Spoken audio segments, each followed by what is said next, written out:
Hello everyone. In this video, we are going to discuss the flood hydrograph and the base flow. So let's start.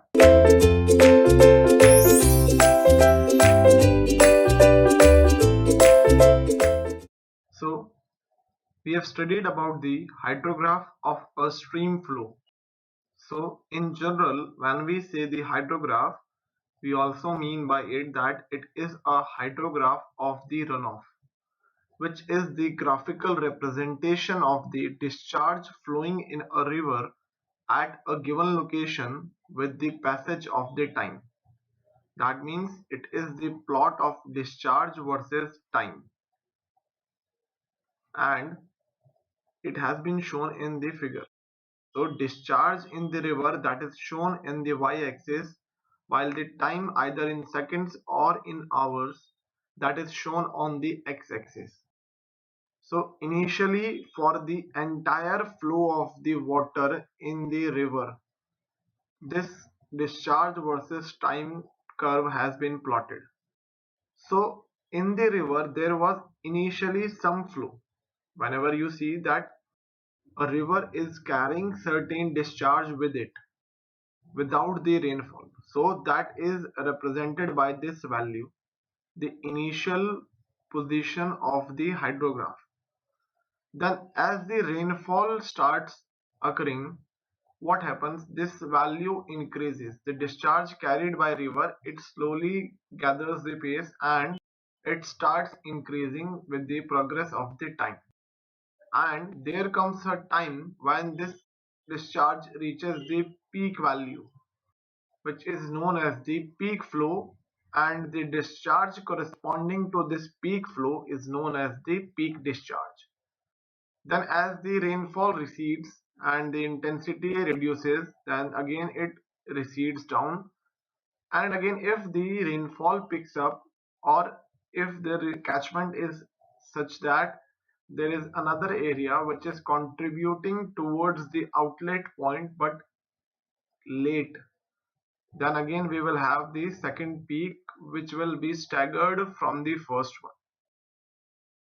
Now what we are understanding from the hydrograph, that it is capable of representing the discharge fluctuations in the river at a given site for a given time period, and it also indicates the peak flow. Now that peak flow is very important because it will govern the design of the given hydraulic structure at that site.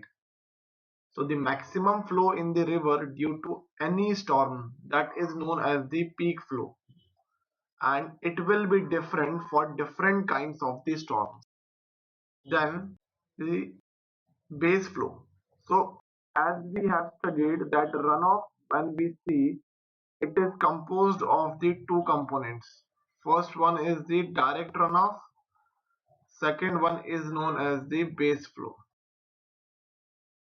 Now the direct runoff is the one which we are looking in the streams directly, while this base flow is in the form of the groundwater, which is contributing towards the runoff but very late.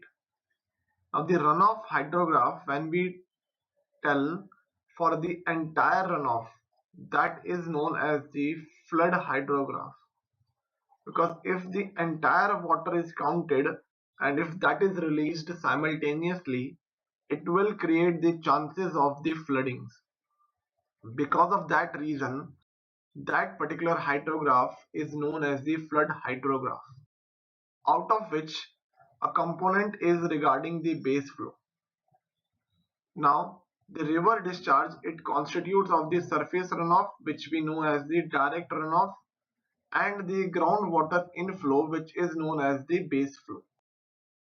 Now if we want to obtain that what is the actual contribution, because this base flow, let's say right now the rain is occurring, so that will be contributing directly towards this surface runoff or the direct runoff, but the base flow, that was already present in the ground.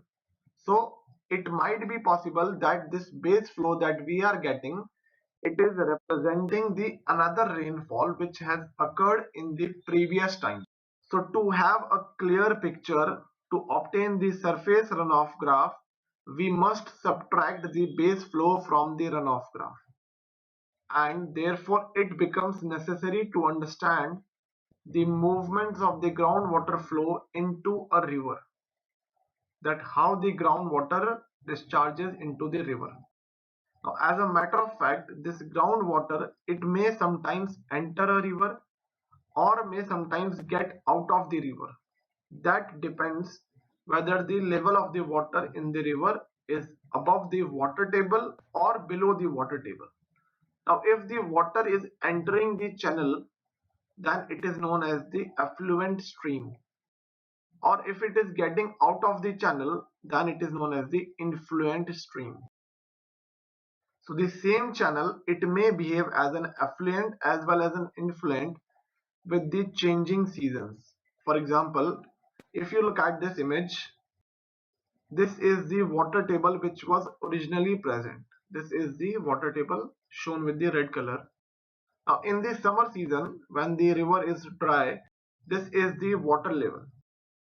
So if the level difference is present, then what will happen? The water will move from higher level to the lower level. So this will be the direction of the water movement from the groundwater to the river stream. This is the cross section of the river.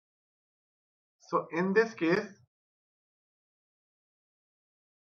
the water will be entering from the ground to the river. Now, if there is a rainy season, then the level of the water in the river, that will increase up to this A dash B dash level, which is higher than the level of the groundwater table. Because of the difference in the level of the water will move from the river stream to the groundwater surface, because of which there will be rise in the water table. And as you can see, when the water was entering into the channel, this was the affluent stream, but when the water is exiting the channel, that is the influent stream. So the same stream may be the affluent as well as the influent one. So we have to deduct this ground flow because that might not be representing the true picture. Therefore, we need to separate the base flow from the flood hydrograph, which is the hydrograph of the river, to obtain the direct runoff hydrograph or the surface hydrograph. So if the water flowing into the river from the ground, if that is deducted from the actual river discharge, we can get the graph for the surface runoff, provided that the direct precipitation over the river, that is ignored.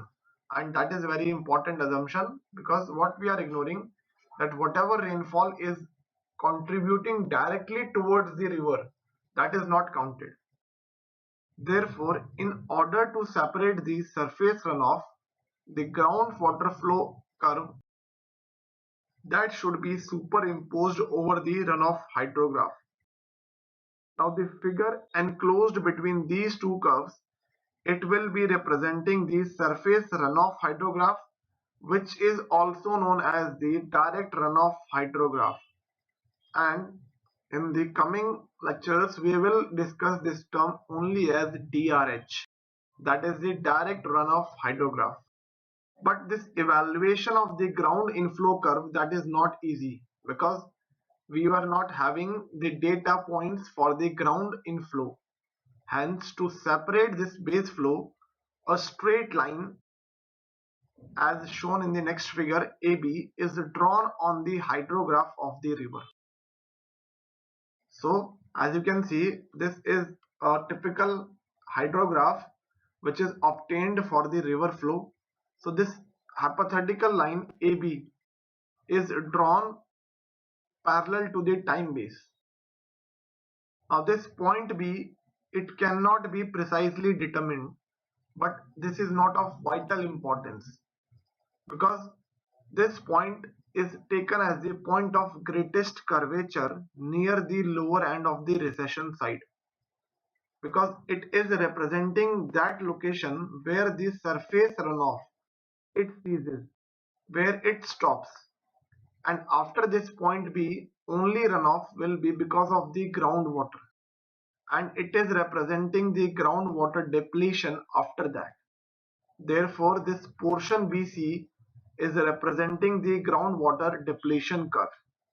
So, from the entire river runoff curve, if we subtract this base flow, the remaining one that we will be getting, that is known as the direct runoff hydrograph. That means the water from the precipitation which is contributing directly towards the surface runoff, and this surface runoff that is contributed from the portion of the precipitation which is known as the excess rainfall. That was after deducting the discharge basin, the initial basin recharge, and the soil moisture deficiency. The remaining one was the excess rainfall, and that is equivalent to direct runoff hydrograph in response of it. Therefore, if the sufficient records are available, and from those records the groundwater depletion curve is plotted on a transparent paper, then it will be moved on this hydrograph till this BC portion, this is B and C portion, is coinciding. So if we can fix this point B, then it would be very easy to separate the base flow. Now in this, care should be taken to see that the groundwater depletion curve is also plotted on the same scale as that of the river hydrograph. So after that, this below portion of this AB line, that is representing the base flow. And from this direct runoff hydrograph, we will be able to predict about the upcoming storm values for which we can design these structures. So that completes the discussion regarding the flood hydrograph and the base flow separation. In the next video, we will take a look at the unit hydrograph. Thank you.